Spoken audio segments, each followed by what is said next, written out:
की स्वास्थ्य व्यवस्था को लेकर के। आप लोगों को पता है कि दिल्ली हाई कोर्ट ने कुछ दिन पहले सौरभ भारद्वाज को और दिल्ली के स्वास्थ्य सचिव को बोला था कि आप लोगों को जेल भेज देंगे अगर नियम कानून इम्प्लीमेंट नहीं करोगे। मामला यह था कि 2017 में एक व्यक्ति जाता है कोर्ट के अंदर और वो कहता है कि दिल्ली के अंदर 14,000 अवैध पैथोलॉजी लैब चल रही है और अवैध चली नहीं रही है। उनके पास किसी भी तरीके का इक्विपमेंट्स नहीं है, एक्सपीरियंस नहीं है, काम करने वाले सही लोग नहीं है, उनके पास शैक्षिक योग्यता नहीं है, अनुभव नहीं है। साथ के साथ ये लोग गलत रिपोर्ट भी प्रोड्यूस कर रहे हैं। अब जाहिर सी बात है कि ऐसा सुनने के बाद कोर्ट तो पूछेगा ही सवाल।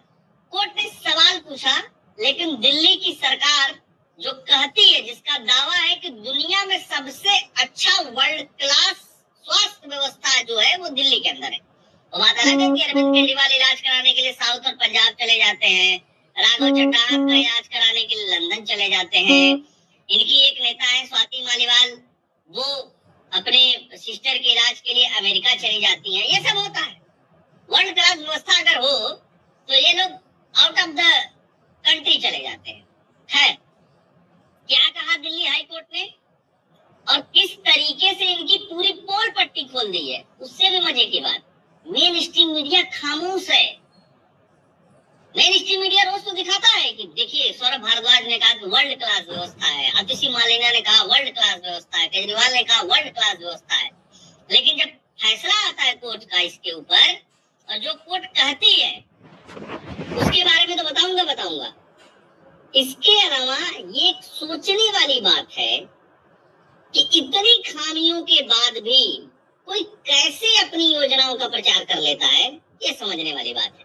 इसके अलावा दूसरी खबर यह है कि केजरीवाल के बीमारी को लेकर के एक दिन 2 दिन पहले तो जो कोर्ट में हुआ उसका विश्लेषण तो मैंने किया था।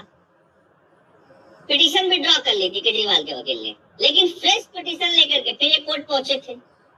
उस पे कोर्ट ने फैसला सुरक्षित रख लिया, लेकिन कोर्ट ने जो कुछ कहा है और कोर्ट में जो कुछ हुआ है उसका भी विश्लेषण करेंगे। सबसे पहले वो खबर आपको दिखाते हैं।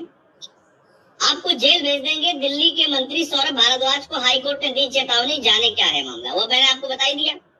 लेकिन कल क्या हुआ कोर्ट में, सरकारी अस्पतालों की हालात पर दिल्ली हाई कोर्ट सख्त, 30 दिन के भीतर सिफारिशें लागू करने का निर्देश है। 18 तारीख की बात है, फैसला आता है कोर्ट का कि 30 दिन के अंदर सारी सिफारिशें इंप्लीमेंट की जाएं। सिफारिश किसकी? अब इस समय तो चुनाव भी चल रहा है, उसके ऊपर भी कोर्ट ने टिप्पणी की।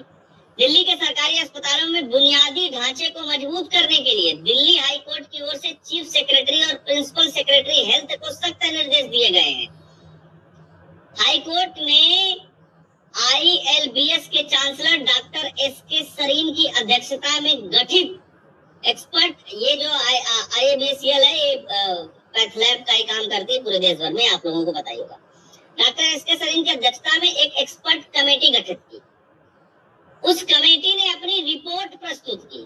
उस रिपोर्ट को कोर्ट ने माना कि ये दिल्ली की स्वास्थ्य व्यवस्था में बहुत बड़ी चूक है और जो जो रिकमेंडेशन दिया रिसर्च के बाद उसको डॉक्टरों ने, उसको कोर्ट ने कहा कि 30 दिन के अंदर इंप्लीमेंट करो इसको सबको, और चुनाव आयोग को भी खबर करो कि हम इसको इंप्लीमेंट कर रहे हैं।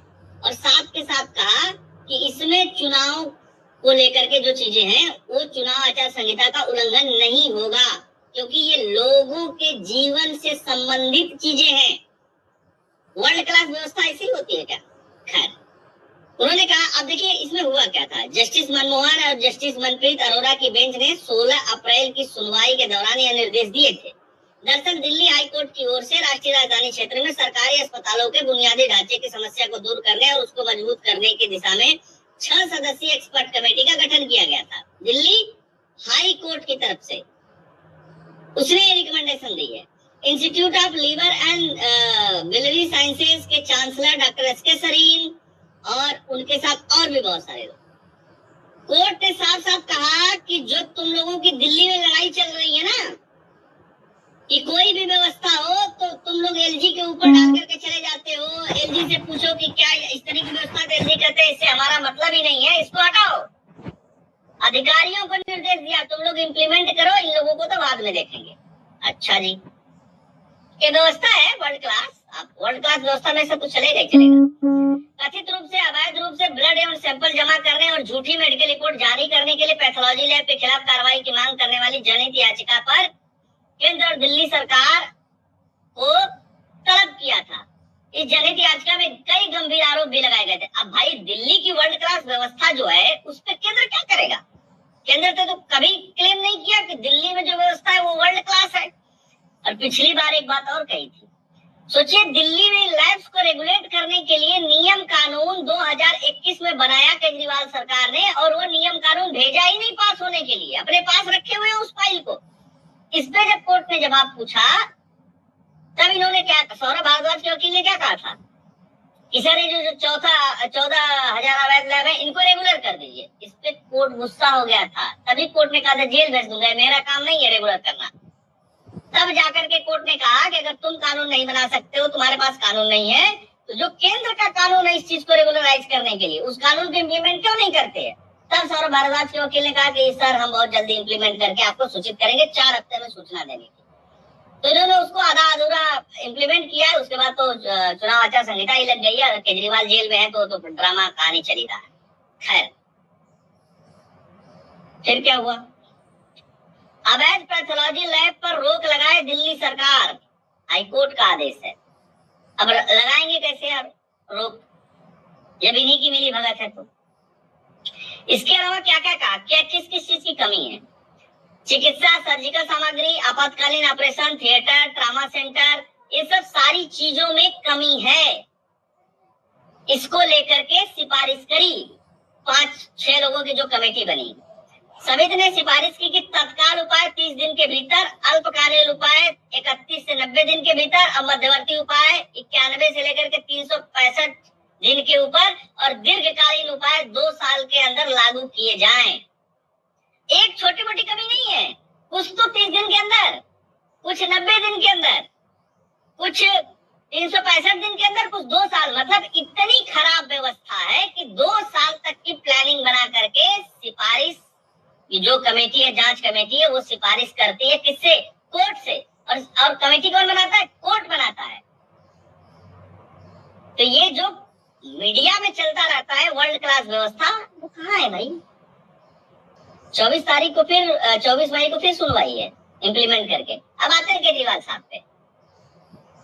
केजरीवाल साहब की एक मंत्री आतिशी मालिना, वो प्रेस कॉन्फ्रेंस करती है मीडिया में और कहती हैं कि केजरीवाल जी का जो शुगर लेवल है वो 300 से ऊपर चला जा रहा है, बड़ी स्थिति खराब है, और इंसुलिन भी नहीं लेने दिया जा रहा है।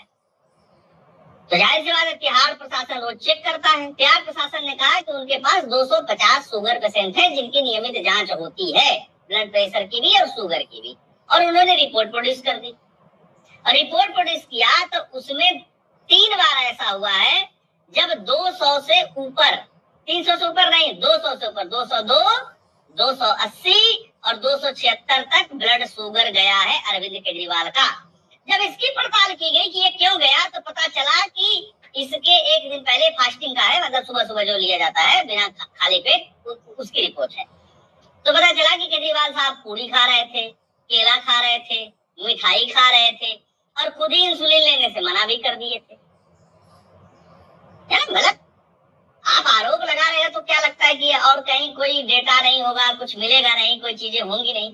अब या तो आतिशी मालिना जानबूझकर किस तरीके का आरोप लगा रही हैं, या आतिशी मालिना के पास कौन सा ऐसा प्रूफ था कि अरविंद केजरीवाल का जो शुगर लेवल है वो 300 से ऊपर चला गया। मिलने के लिए अरविंद केजरीवाल ने कोई लेटर भी नहीं लिखा है, अरविंद केजरीवाल खुद जांच भी नहीं करते हैं। जांच तो तिहाड़ प्रशासन ही करता है ना, और तिहाड़ प्रशासन जो है वो अरविंद केजरीवाल के अंडर में ही आता है। वो प्रशासन अपने मुख्यमंत्री के साथ ऐसा क्यों करेगा? और ये भी तो टेक्निकली मुख्यमंत्री है ही अरविंद केजरीवाल। लेकिन क्या है कि इन लोगों का जो आरोप है वो चलता रहता है और मीडिया को रोज मसाला मिलता रहता है। तिहाड़ प्रशासन ने क्या कहा कि मंत्री आतिशी के आरोप पर तिहाड़ प्रशासन ने सफाई दी। कहा उन्होंने केजरीवाल के स्वास्थ्य के बारे में जो कहा वो गलत है। जेल अधिकारियों ने कहा कि केजरीवाल के फास्टिंग लेवल ठीक था, कभी भी 300 तक नहीं पहुंचा। एक जेल अधिकारी के नाम न छापने के शर्त पर एक अखबार से कहा कि कोर्ट के आदेश पर उन्हें घर का खाना और दवाइयां दी गई। जेल में 2 डॉक्टर उनके स्वास्थ्य पर नजर रख रहे हैं और देखभाल कर रहे हैं। तिहाड़ में शुगर की समस्या के 250 मरीज हैं, जिसमें केजरीवाल भी शामिल है। इन सभी की देखभाल जेल के डॉक्टरों द्वारा की जा रही है और तत्काल ईडी की प्रतिक्रिया इस पे नहीं आई है। अब अभिषेक मनु सिंह क्या करें इनके वकील, भैया ईडी को क्यों सूचना दी कि केजरीवाल क्या खा रहे हैं क्या नहीं खा रहे हैं, ईडी का क्या काम। अरे भैया तुम इसी के बिहाफ पर जाकर के जेल से बेल मांग रहे हो और कह रहे हो ईडी का क्या काम। वाह, तुम लोग झूठ बोलो। डेली मीडिया में मंत्री होते हुए भी, दिल्ली की शपथ ली हुई मंत्री तो बता रही केजरीवाल का शुगर 300 पहुंच गया। कहां से आई ये रिपोर्ट भाई। और ईडी ने कुछ पूछे। खैर, जेल में केजरीवाल की डाइट और दवा से जुड़ी याचिका पर सुनवाई पूरी, कोर्ट ने फैसला सुरक्षित रख लिया। अब हुआ क्या ईडी ने कहा कि एम्स के डॉक्टरों का एक पैनल बना दिया जाए जो केजरीवाल के सेहत की जांच करे। तो ईडी ने कहा कि केजरीवाल के सेहत की जांच के लिए, केजरीवाल के वकील ने कहा कि केजरीवाल के सेहत की जांच के लिए हमें ईडी के एडवाइस की जरूरत नहीं है, एम्स का पैनल नहीं करेगा जांच। अब ध्यान दीजिएगा, इसी तरह मनीष सिसोदिया बार बार अपने पत्नी के बीमारी को लेकर के बेल मांग रहे थे और कह रहे थे पत्नी बीमार है, यहाँ भर्ती है वहां भर्ती। जब ईडी ने कहा कि ठीक है सर, अब इस देश का तो सर्वोच्च हॉस्पिटल जो है वो एम्स ही है, और एम्स दिल्ली में है संजोग से, जो सबसे बड़ा वाला एम्स है। एम्स तो कई जगह खुल गए हैं, लेकिन जो सबसे बड़ा पुराना प्रतिष्ठित एम्स है वो दिल्ली में। और दिल्ली का जो एम्स है वो इंडिपेंडेंट बॉडी है, ठीक है, गवर्नमेंट उसको फंड करती है, सेंट्रल गवर्नमेंट, तो उससे उसका पैनल जांच कर लेता और वो पैनल बना देता कोर्ट। लेकिन नहीं, ड्रामा करने का मौका कहाँ मिलेगा, गड़बड़ा जाएगा काम ना, तो पैनल एक्सपर्ट रिपोर्ट में दिया करेंगे, मैनेज होंगे नहीं वो। दिल्ली के सीएम के वकील ने कोर्ट को जेल प्राधिकरण से पूछना चाहिए कि ईडी को केजरीवाल के खाने की एक डिटेल किस प्राधिकरण के तहत दी गई। जेल प्राधिकरण ने किस अधिकार के तहत कोर्ट के द्वारा सुझाए गए डाइट को, बाहर का खाना क्यों केजरीवाल को देने दिया। इस पर जेल प्राधिकरण ने कोर्ट के समक्ष कहा कि केजरीवाल को जेल में लाया गया था तो वो पहले इंसुलिन ले रहे थे, लेकिन बाद में उन्होंने खुद इंसुलिन लेने से मना कर दिया। अब भैया आप खुद ही मना कर दे रहे हैं इंसुलिन लेने से और आरोप दूसरे के ऊपर लगा दे रहे हैं। मिठाई खुद खा रहे हैं, केला खुद खा रहे हैं, चीजें पूरी खुद खा रहे हैं। तो अब एक करेंगे नहीं वो एक त्योहार था तो त्योहार के दूसरे दिन पूरी आलू खाते हैं, तो इसलिए केजरीवाल साहब ने एक दिन खा लिया। तो भैया जिस दिन केजरीवाल साहब ने खाया उस दिन के दूसरे दिन उनका जो फास्टिंग शुगर था वो बढ़ गया, लेकिन 300 तो नहीं पहुंचा ना। ये रिपोर्ट कहां से आई, मतलब ये बहुत कौतूहल का विषय। ये तो रिकॉर्डेड चीजें है ना। मीडिया में आओ कह दो केजरीवाल को धीमा जहर दिया जा रहा है, मीडिया में आओ आकर के कह दो 300 से फास्टिंग शुगर बढ़ गया, मीडिया में आओ कुछ भी जो बनाए वो बोल करके चले जाओ। अच्छा, कोई दूसरा व्यक्ति इस तरीके की बात करता है तो समझ में आता है। एक जिम्मेदार व्यक्ति जो संविधान की शपथ लेता है वो इस तरीके की बात करता है उसी सरकार का, तो फिर गंभीर सवाल पैदा होते हैं। और किसी मीडिया वाले की हिम्मत नहीं है कि आतिशी मालिना से सिर्फ इतना सा सवाल पूछ ले कि मैडम दिल्ली जेल तो आपके अंतर्गत आती है, क्या दिक्कत है आपको। केजरीवाल ने एक और पेच फंसाया आज, कोर्ट से कहा कि मेरी पत्नी के निगरानी में मेरे डॉक्टरों से रोज 15 मिनट मेरी वीडियो कॉन्फ्रेंसिंग पे बात होनी चाहिए। क्यों भाई, आप जेल में हो तो बात तो जेल मैनुअल के हिसाब से होगी, पहली चीज।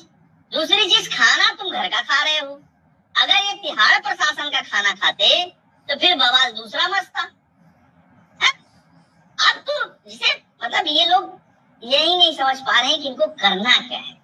जब आदमी फंस जाता है ना, केजरीवाल के पास मेडिकल ग्राउंड के अलावा जेल से छूटने का कोई ग्राउंड तो दिखाई दे नहीं रहा, इसलिए जानबूझ करके इस तरीके की चीजें कर रहे हैं।